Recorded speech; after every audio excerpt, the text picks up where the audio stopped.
Prince Charles is missing and was last seen at a heavy metal concert in the O2 Arena, said the woman, as she hurried down the corridors of Buckingham Palace. The royal family was in a state of panic. The future King of England had secretly attended a Black Sabbath concert without public knowledge and hadn't returned. The most shocking revelation was that England's most traditional royal member was a secret fan of the country's most controversial rock star, Ozzy Osbourne. On that cold December evening in London, Black Sabbath was shaking the O2 Arena as part of their 2013 reunion tour. While thousands of fans were rocking out to Paranoid and Iron Man, a gray-haired, slender man sat in one of the VIP boxes. He had removed his suit and was wearing a black t-shirt and jeans. Yes, this was Prince Charles. As everyone knew, Charles was a classical music enthusiast. Bach, Mozart, and Beethoven were his world. But there was a truth nobody knew. As a young prince in the 1970s, he had secretly listened to Black Sabbath. During breaks between royal duties, he would play the Paranoid album through his headphones. This was his small rebellion, a secret no one knew. Now, at 65, he had made perhaps the boldest decision of his life, setting aside royal protocol to secretly attend this concert. As War Pigs played, Charles tapped his foot lightly to the rhythm. His eyes were fixed on Ozzy on stage. While Ozzy moved with his usual chaotic energy, Charles began to understand why this man had influenced millions. There was a raw honesty in this music, a freedom beyond social classes and expectations. Was that why he was so captivated? Perhaps as someone who had lived his entire life according to rules and protocols, he envied the absolute freedom Ozzy represented. As the concert progressed, Charles's courage grew. He no longer wanted to just watch. In a moment of spontaneity, he left his VIP box and tried to find the corridor leading backstage. When his security guard asked in astonishment, "Sir, where are we going?" Charles simply replied, "To meet a rock star," with childlike excitement in his voice. Although the security guard wanted to stop the prince, there was nothing he could do in the face of Charles's determined expression. If you're curious about how this extraordinary meeting will unfold, please like this video and subscribe to our channel, because the story is about to get even more interesting. The backstage corridor was filled with the smell of sweat and heavy perfume. Charles had never experienced such an atmosphere before. Technicians rushed around him, staff carried equipment, and excited VIP fans bustled about. No one had recognized him, or perhaps no one could imagine a prince being in this environment. However, when a burly security guard standing in front of a door gave Charles a suspicious look, the truth dawned. "Excuse me, sir. This area is restricted to authorized personnel only," said the guard. Charles was momentarily at a loss for words. Normally, as a prince, he had the right to go anywhere, but today he had chosen to remain anonymous. Just then, Ozzy's familiar voice echoed down the corridor. "Hey, that was a great crowd tonight, wasn't it?" Ozzy Osbourne was walking down the corridor with Sharon and several team members. Charles froze suddenly.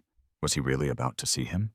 The man he had secretly listened to in his youth and whose concert he had now secretly attended at age 65?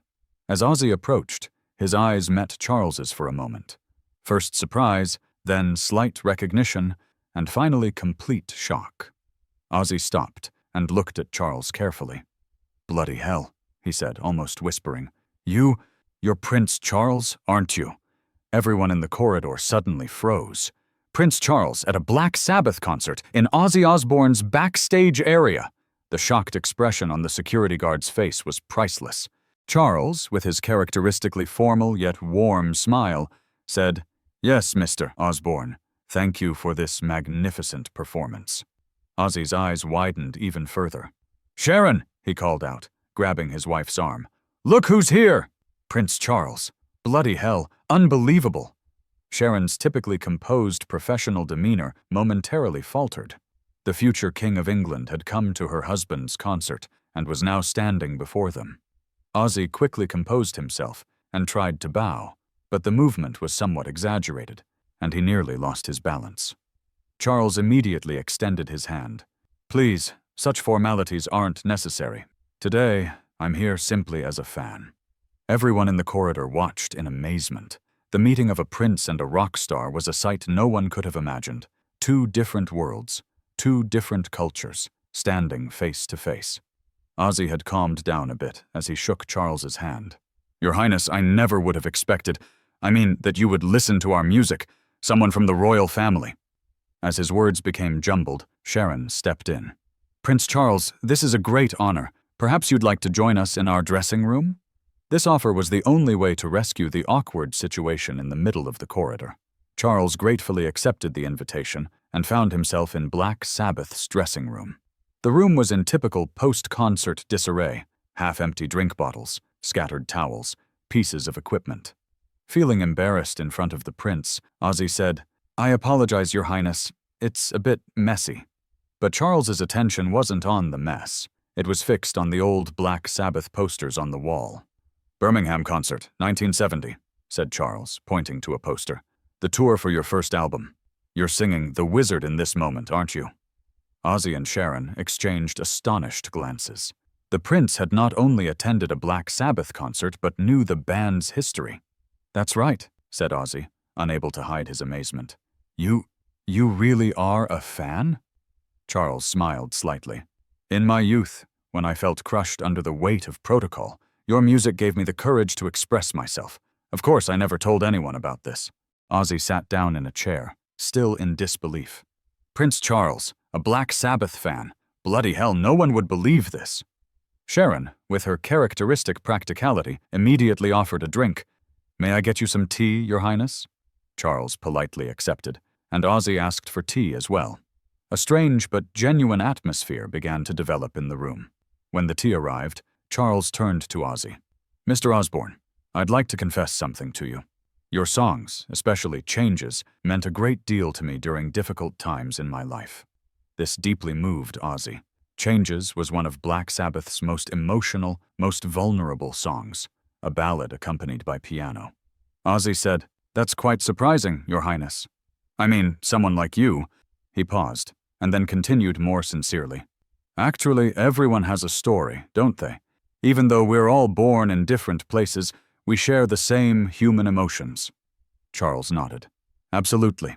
People always know me from official ceremonies, from protocols, but I too have experienced losses, faced changes, loved and suffered just like everyone else. Your music, especially that song, helped me understand that change is both painful and necessary." Everyone in the room fell silent in the face of this unexpected honesty. A prince was sharing his feelings with a rock star, and strangely enough, it seemed completely natural. Ozzy took a sip of his tea, then suddenly had a thought. "Your Highness, I want to ask you something. Why today? Why now did you come?" Charles set his cup down on the table. "As you get older, Mr. Osbourne, you realize that some things can no longer wait. My entire life is filled with things I'm expected to do, but sometimes I must allow myself to do the things I want.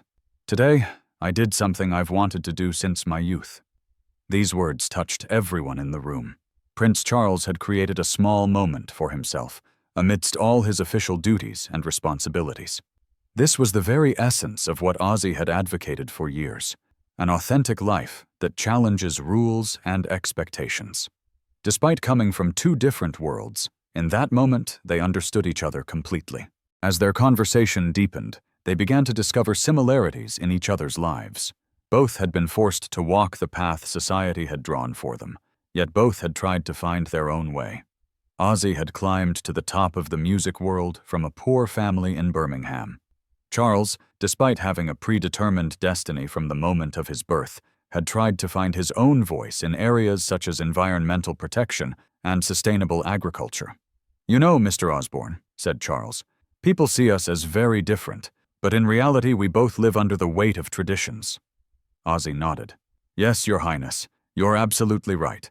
I had to maintain an image as the Prince of Darkness, while you as an actual prince. We both seemed trapped within our roles." Meanwhile, Sharon quietly approached Charles's security guard. "I suppose people at the palace are worried. Would you like to inform the prince?" she said. The security guard agreed. Indeed, there was great panic at the palace. The prince's disappearance had triggered numerous protocol alarms. When Sharon returned to the dressing room and explained the situation, Charles smiled slightly. "I suppose my little escapade is over. I need to return."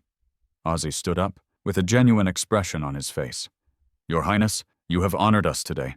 It has truly been a special moment." Charles also rose, saying, "No, Mr. Osbourne, the honor is entirely mine.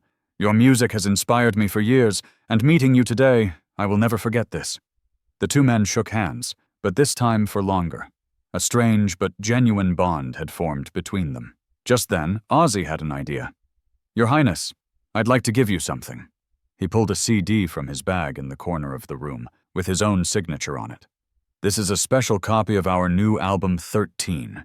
Perhaps you'll play it at Buckingham Palace someday." Charles smiled as he accepted the gift. "I definitely will, Mr. Osbourne. Perhaps after the Queen's traditional Christmas speech." As everyone laughed, Ozzy adopted a serious demeanor. "There's one more thing, Your Highness." He pulled a black wristband with the Black Sabbath logo from his pocket. "This is my personal talisman. I wore this throughout the entire tour. I'd like you to have it." Charles looked at the gift in astonishment. It was a sincere gift from a working-class boy from Birmingham to the future King of England. "Mr. Osbourne, this is very meaningful. Thank you." Charles took the wristband and put it in his pocket. He could never wear it at official ceremonies or in public, but in private moments, perhaps when feeling overwhelmed by royal duties, this wristband would remind him of another world, another freedom. When it was time to say goodbye, Charles said one final thing. "Some people call you the Prince of Darkness. Perhaps our worlds are closer than we think." Ozzy smiled. "Perhaps they are, Your Highness.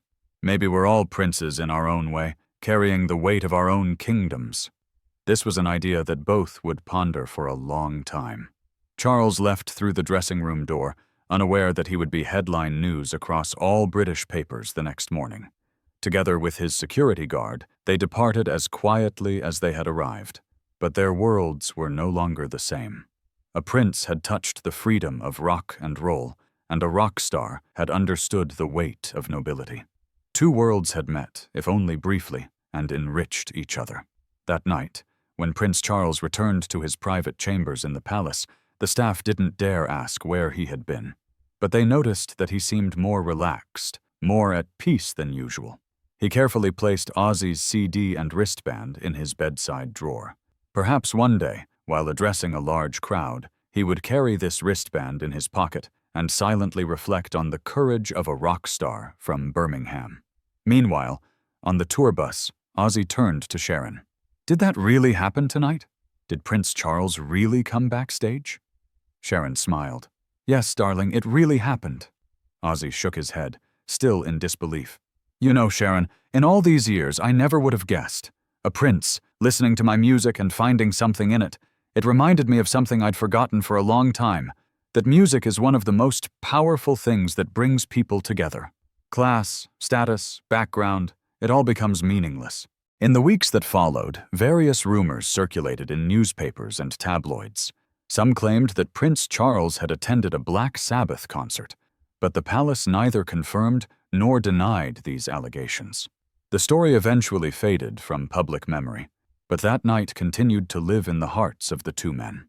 Years later, on Ozzy's 70th birthday, the postman delivered an unexpected package.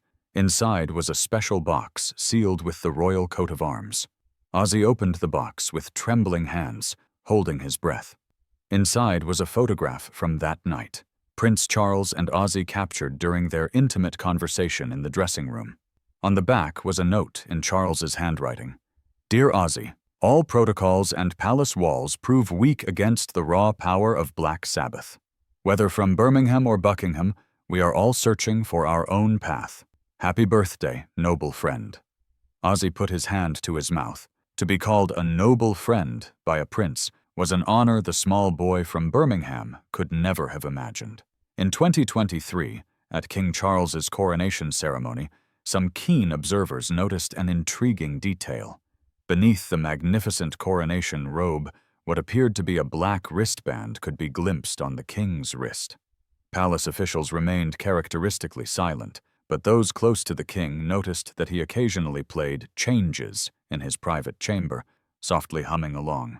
A bond had formed between the royal throne and Birmingham's metal scene, fully understood only by those who were present that night. Because despite coming from different worlds, The two men had seen in each other's eyes the same human longing, the desire to be accepted, to be understood, and most importantly, to be free. If you've been moved by how different worlds can intersect and enrich each other, please like our video and subscribe to our channel. Because at The Prince of Darkness Stories, we'll continue to bring you new and unexpected stories every time.